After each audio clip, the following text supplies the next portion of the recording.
परमात्मने नमः। अथ षष्ठोऽध्यायः। अवतरणिका। 5वें अध्याय के आरंभ में अर्जुन ने यह बात पूछी थी कि सांख्य योग और कर्म योग इन दोनों में श्रेष्ठ कौन है। इसके उत्तर में भगवान ने कहा कि ये दोनों ही कल्याण करने वाले हैं, परंतु कर्म संन्यास और कर्म योग इन दोनों में कर्मयोग श्रेष्ठ है। तयोस्तु कर्म संन्यासात् कर्मयोगो विशिष्यते। अब दोनों कल्याण करने वाले कैसे हैं, इसका वर्णन भगवान ने 5वें अध्याय के 26वें श्लोक तक किया। फिर सांख्य योग तथा कर्मयोग के लिए उपयोगी और स्वतंत्रता से कल्याण करने वाले ज्ञान योग का संक्षेप से 2 श्लोकों में वर्णन किया तथा अंत में अपनी ही तरफ से भक्ति की निष्ठा बताकर 5वें अध्याय के विषय का उपसंहार किया। अब पुनः कर्मयोग की श्रेष्ठता बताने के लिए भगवान 6वें अध्याय का विषय आरंभ करते हैं। श्री भगवान उवाच अनाश्रितः कर्मफलम् कार्यं कर्म करोति यः स संन्यासी च योगी च न निरग्निर्न चाक्रियः। पहला श्लोक। श्री भगवान बोले, कर्म फल का आश्रय न लेकर जो कर्तव्य कर्म करता है वही सन्यासी तथा योगी है, और केवल अग्नि का त्याग करने वाला सन्यासी नहीं होता तथा केवल क्रियाओं का त्याग करने वाला योगी नहीं होता। व्याख्या। अनाश्रितः कर्म फलम्। इन पदों का आशय यह प्रतीत होता है कि मनुष्य को किसी उत्पत्ति विनाशशील वस्तु, व्यक्ति, घटना, परिस्थिति, क्रिया आदि का आश्रय नहीं रखना चाहिए, कारण कि यह जीव स्वयं परमात्मा का अंश होने से नित्य निरंतर रहने वाला है, और यह जिन वस्तु, व्यक्ति आदि का आश्रय लेता है वे उत्पत्ति विनाशशील तथा प्रतिक्षण परिवर्तित होने वाले हैं।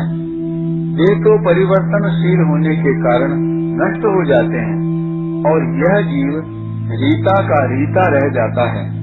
केवल रीता ही नहीं रहता, प्रत्युत उनके राग को पकड़े रहता है। जब तक यह उनके राग को पकड़े रहता है तब तक इसका कल्याण नहीं होता, अर्थात वह राग उसके ऊंच नीच योनियों में जन्म लेने का कारण बन जाता है। अगर यह उस राग का त्याग कर दे तो यह स्वतः मुक्त हो जाएगा। वास्तव में यह स्वतः मुक्त है ही, केवल राग के कारण उस मुक्ति का अनुभव नहीं होता। अतः भगवान कहते हैं कि मनुष्य कर्म फल का आश्रय न रखकर कर्तव्य कर्म करे।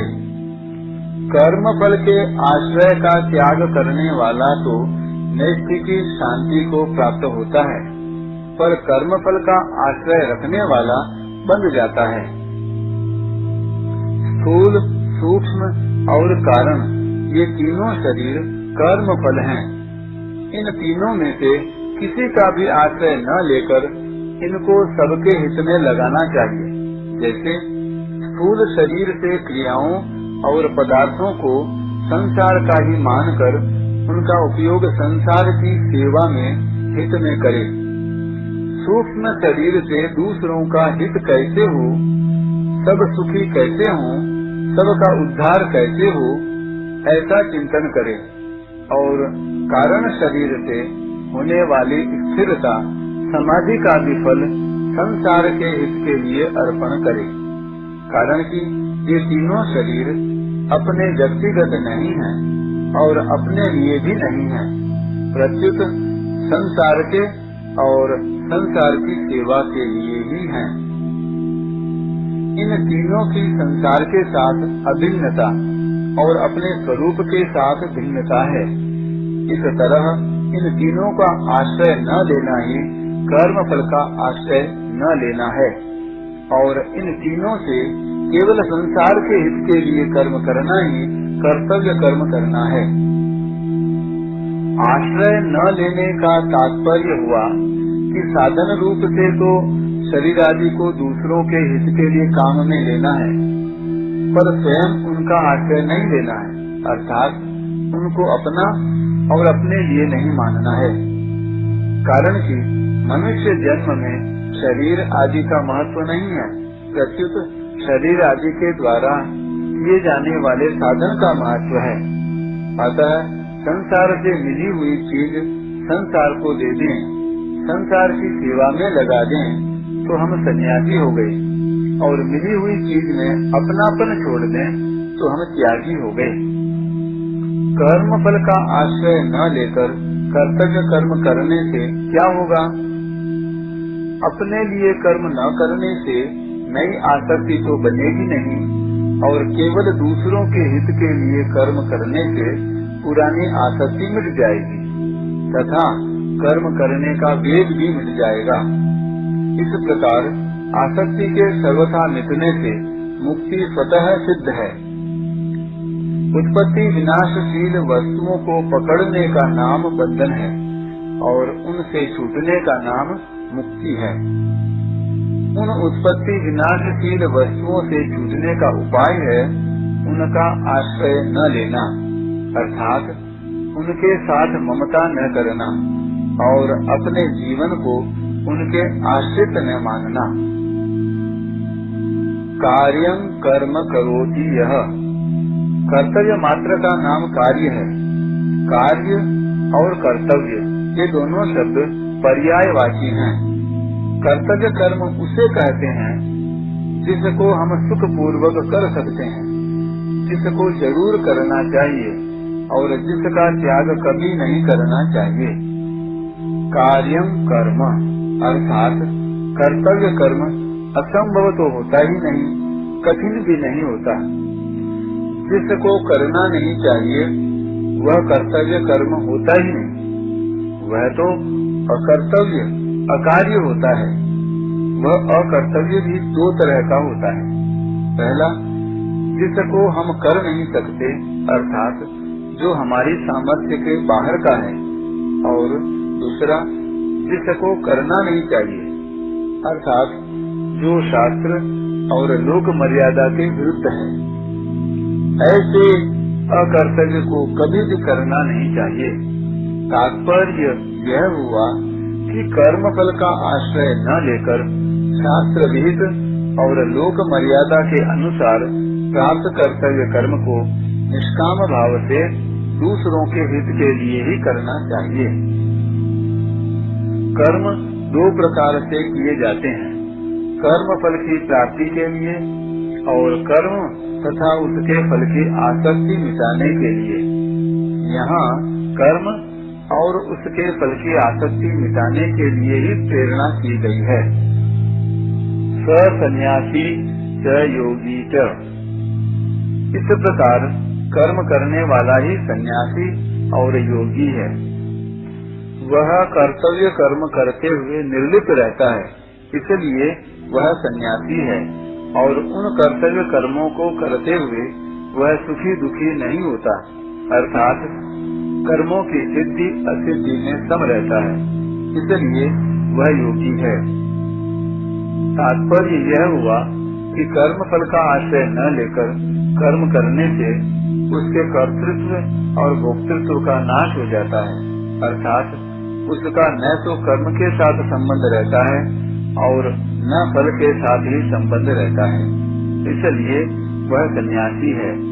वह कर्म करने में और कर्म फल की प्राप्ति अप्राप्ति में सम रहता है, इसलिए वह योगी है। यह भाव मालूम देता है कि अर्जुन स्वरूप से कर्मों के त्याग को श्रेष्ठ मानते थे। इसी से अर्जुन ने दूसरे अध्याय के 5वें श्लोक में कहा था कि युद्ध करने की अपेक्षा भिक्षा मांगकर जीवन निर्वाह करना श्रेष्ठ है। इसलिए यहाँ भगवान पहले सन्यासी पद देकर अर्जुन से कह रहे हैं कि हे अर्जुन, तू जिसको सन्यास मानता है वह वास्तव में सन्यास नहीं है। प्रस्तुत जो कर्म फल का आश्रय छोड़कर अपने कर्तव्य रूप कर्म को केवल दूसरों के हित के लिए कर्तव्य बुद्धि से करता है, वही वास्तव में सच्चा सन्यासी है। न निरग्नि, केवल अग्नि रहित होने से सन्यासी नहीं होता, अर्थात जिसने ऊपर से तो यज्ञ हवन आदि का त्याग कर दिया है, पदार्थों का त्याग कर दिया है, पर भीतर में क्रियाओं और पदार्थों का राग है, महत्व है, प्रियता है, वह कभी सच्चा सन्यासी नहीं हो सकता।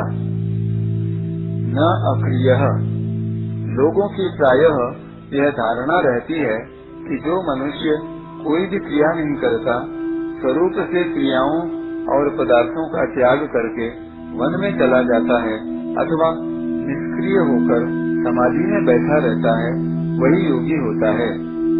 परंतु भगवान कहते हैं कि जब तक मनुष्य उत्पत्ति विनाशशील वस्तुओं के आश्रय का त्याग नहीं करता और मन से उनके साथ अपना संबंध जोड़े रखता है, तब तक वह कितना ही अक्रिय हो जाए, चित्त की वृत्तियों का सर्वथा निरोध कर ले, पर वह योगी नहीं हो सकता।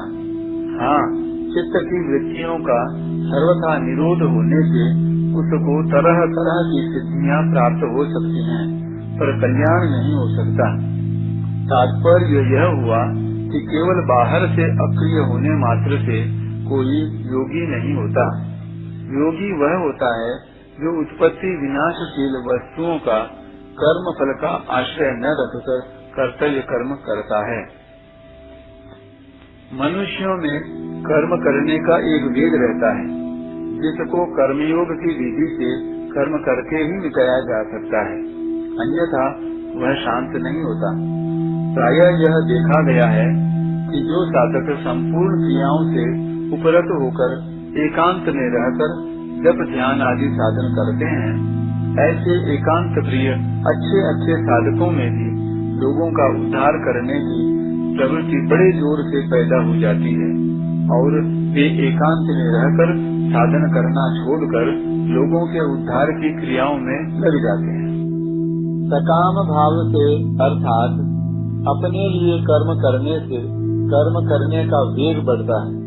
यह वेग तभी शांत होता है जब साधक अपने लिए कभी किंचन मात्र भी कोई कर्म नहीं करता, प्रत्युत संपूर्ण कर्म केवल लोक हितार्थ ही करता है। इस तरह केवल निष्काम भाव से दूसरों के लिए कर्म करने से कर्म करने का वेग शांत हो जाता है और समता की प्राप्ति हो जाती है। समता की प्राप्ति होने पर समरूप परमात्म तत्व का अनुभव हो जाता है। विशेष बात, शरीर संसार में अहंता ममता करना कर्म का फल नहीं है। यह अहंता ममता तो मनुष्य की मानी हुई है, अतः यह बदलती रहती है। जैसे मनुष्य कभी गृहस्थ होता है तो वह अपने को मानता है कि मैं गृहस्थ हूँ, और वही जब साधु हो जाता है तब अपने को मानता है कि मैं साधु हूँ, अर्थात उसकी मैं गृहस्थ हूँ यह अहंता मिट जाती है। ऐसे ही यह वस्तु मेरी है, इस प्रकार मनुष्य की उस वस्तु में ममता रहती है, और वही वस्तु जब दूसरे को दे देता है तब उस वस्तु में ममता नहीं रहती। इससे यह सिद्ध हुआ कि अहंता ममता मानी हुई है, वास्तविक नहीं है। अगर वह वास्तविक होती तो कभी मिटती नहीं, ना भावो विद्यते सतः, और अगर मिटती है तो वह वास्तविक नहीं है, ना ततो विद्यते भावः। अहंता ममता का जो आधार है, आश्रय है, वह तो साक्षात परमात्मा का अंश है, उसका कभी अभाव नहीं होता। उसकी सब जगह व्यापक परमात्मा के साथ एकता है, उसमें अहंता ममता की गंध भी नहीं है। अहंता ममता तो प्राकृत पदार्थों के साथ तादात्म्य करने से प्रतीत होती है। तादात्म्य करने और न करने में मनुष्य स्वतंत्र है। जैसे मैं गृहस्थ हूँ, मैं साधु हूँ, ऐसा मानने में, और वस्तु मेरी है, वस्तु मेरी नहीं है, ऐसा मानने में, अर्थात अहंता ममता का संबंध जोड़ने में और छोड़ने में यह मनुष्य स्वतंत्र और समर्थ है। इसमें यह पराधीन और असमर्थ नहीं है, क्योंकि शरीर आदि के साथ संबंध स्वयं चेतन ने जोड़ा है, शरीर तथा संसार ने नहीं। अतः जिसको जोड़ना आता है उसको तोड़ना भी आता है। संबंध जोड़ने की अपेक्षा तोड़ना सुगम है। जैसे मनुष्य बाल्यावस्था में मैं बालक हूँ और युवावस्था में मैं जवान हूँ ऐसा मानता है, इसी तरह वह बाल्यावस्था में खिलौने मेरे हैं ऐसा मानता है और युवावस्था में रुपए पैसे मेरे हैं ऐसा मानता है। इस प्रकार मनुष्य को बाल्यावस्था आदि के साथ और खिलौने आदि के साथ खुद संबंध जोड़ना पड़ता है, परंतु इनके साथ संबंध को तोड़ना नहीं पड़ता, प्रत्युत संबंध स्वतः टूटता चला जाता है।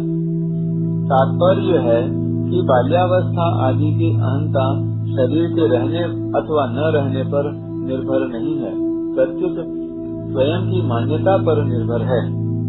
ऐसे ही खिलौने आदि की ममता वस्तु के रहने अथवा न रहने पर निर्भर नहीं है, प्रत्युत मान्यता पर निर्भर है। इसलिए कर्म फल शरीर वस्तु आदि के रहते हुए भी उसका आश्रय सुगमता पूर्वक छूट सकता है। स्वयं नित्य है और शरीर संसार अनित्य है।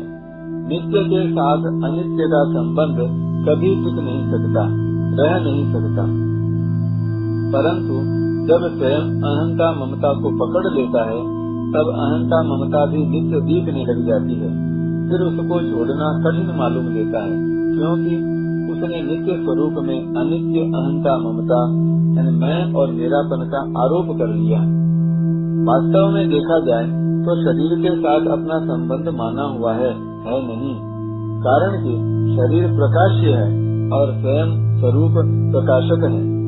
शरीर एक देशीय है और स्वरूप सर्वदेशीय अथवा देशातीत है। शरीर जड़ है और स्वरूप चेतन है। शरीर ज्ञेय है और स्वरूप ज्ञाता है। स्वरूप का वह ज्ञातापन भी शरीर की दृष्टि से ही है। अगर शरीर की दृष्टि हटा दी जाए तो स्वरूप ज्ञातृत्व रहित चिन्मात्र है, अर्थात केवल स्थिति रूप से रहता है। उस स्थिति मात्र स्वरूप में मैं और मेरापन नहीं है, उसमें अहंता ममता का अत्यंत अभाव है। वह स्थिति मात्र ब्रह्म स्वरूप है और ब्रह्म में मैं और मेरापन कभी हुआ नहीं, है नहीं और हो सकता भी नहीं। परिशिष्ट भाव चींटी से लेकर ब्रह्मलोक तक संपूर्ण संसार कर्म फल है। संसार का स्वरूप है वस्तु, व्यक्ति और क्रिया। वस्तु मात्र की प्राप्ति और अप्राप्ति होती है। व्यक्ति मात्र का संयोग और वियोग होता है तथा क्रिया मात्र का आरंभ और अंत होता है। जो वस्तु, व्यक्ति और क्रिया तीनों के आश्रय का त्याग करके प्राप्त कर्तव्य का पालन करता है, वही सच्चा सन्यासी तथा योगी है।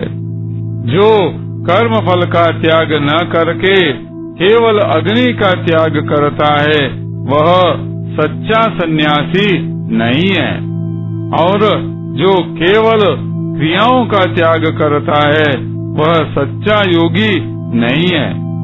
कारण कि मनुष्य कर्म फल से बंधता है, अग्नि से अथवा क्रियाओं से नहीं। तीसरे अध्याय के तीसरे श्लोक में भगवान ने दो निष्ठाएं बताई थी, सांख्य निष्ठा, सांख्य योग और योग निष्ठा, कर्म योग। फिर 5वें अध्याय के चौथे 5वें श्लोकों में भगवान ने सांख्य योग और कर्म योग दोनों को एक फल वाला बताया। अब यहाँ भगवान उसी भाव को लेकर कहते हैं कि जिसने कर्म फल का त्याग कर दिया है वही सच्चा सांख्य योगी और कर्म योगी है। तात्पर्य है कि चित्त वृत्तियों का निरोध करने मात्र से कोई योगी नहीं होता। योगी तभी होता है जब वह कर्म फल का त्याग कर देता है। कारण कि जब तक कर्म फल की चाहना है तब तक वृत्ति निरोध करने से सिद्धियों की प्राप्ति तो हो सकती है पर कल्याण नहीं हो सकता।